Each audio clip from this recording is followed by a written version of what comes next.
촛불로 어제 회동에 관한 얘기는 그 정도 하고요. 촛불로 세워진 문재인 정부가 임기 반환점을 지났습니다. 80%로 시작한 문재인 정부 개혁이 지금 50% 이하 지지율로 떨어졌습니다. 문재인 정부는 개혁으로 시작한 정부입니다.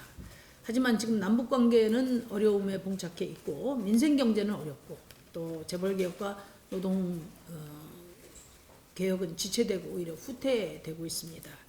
대통령께서는 취임사에서 밝힌 구시대의 잘못된 관행과 과감히 결별하고 새로워지겠다는 초심으로 돌아가서 촛불이 위임한 사명대로 개혁에 다시 박차를 가해 주시기를 바랍니다. 문제는 정치입니다. 개혁이 지체되고 후퇴되는 것은 국회가 촛불 이전의 국회이기 때문입니다.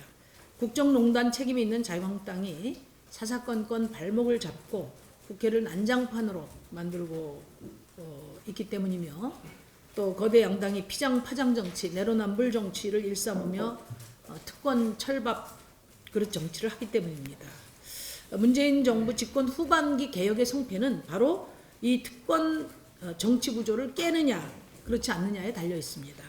어제 청와대 만찬회동에서 대통령이 직접 연동형 선거제도 개혁이 본인의 공약이었다고 말한 만큼 민주당은 선거제도 개혁의 사활을 걸어야 할 것입니다.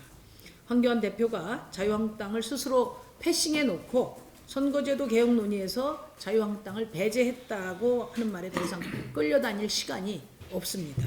정의당은 자유한국당의 방해와 저항을 뚫고 패스트트랙에 올려진 선거제도 개혁 법안을 반드시 이루어서 철밥그릇 특권 정치 구조를 깨고 촛불이 명령한 과감한 개혁의 길로 매진해 나가겠습니다. 한 가지만 더 말씀드리겠습니다. 오늘은 5.18 당시 헬기 조종사 증인신문이 예고된 전두환 씨 8차 재판이 열리는 날입니다. 전두환 씨는 그동안에 알츠하이머병을 핑계로 재판에 출석하지 않았고 재판부도 이를 허가했습니다. 하지만 우리 정의당 이만솔 부대표가 10개월이 넘는 집요한 추적 끝에 확인한 바는 골프장의 전두환 씨의 드라이브샷은 호쾌했고 아이언샷은 정교했습니다. 병 때문에 출석할 수 없다던 전두환 씨 주장이 새빨간 거짓임이 드러났습니다. 전두환 씨가 있어야 할 곳은 골프장이 아니라 재판정이고 교도소입니다. 재판부는 국민과 재판부를 우롱하고 모독한 전두환 씨에 대한 즉각적인 강제구인 조치를 취해주기를 바랍니다.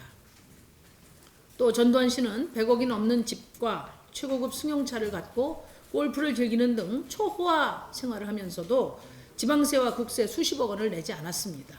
정부는 이미 지난 6월 5일 기재부, 국세청 등이 참석한 국무총리 주재 국정현황점검조정회의에서 고액 상습 체납자를 최대한 30일간 유치장에 가둘 수 있게 하는 호화생활 악의적 체납자에 대한 범정부적 대응 강화 방안을 발표한 적이 있습니다.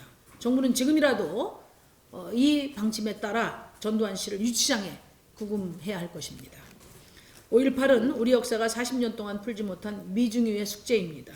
학살 책임자가 뻔뻔스럽게 호화생활을 누리면서 활보하는 동안에 시민들의 가슴에는 또다시 피멍이 들고 정의를 향한 걸음은 송두리째 휘청거리고 있습니다. 헬기 사격을 포함한 5.18 진상규명특별법은 자유한국당의 반대로 잠자고 있습니다.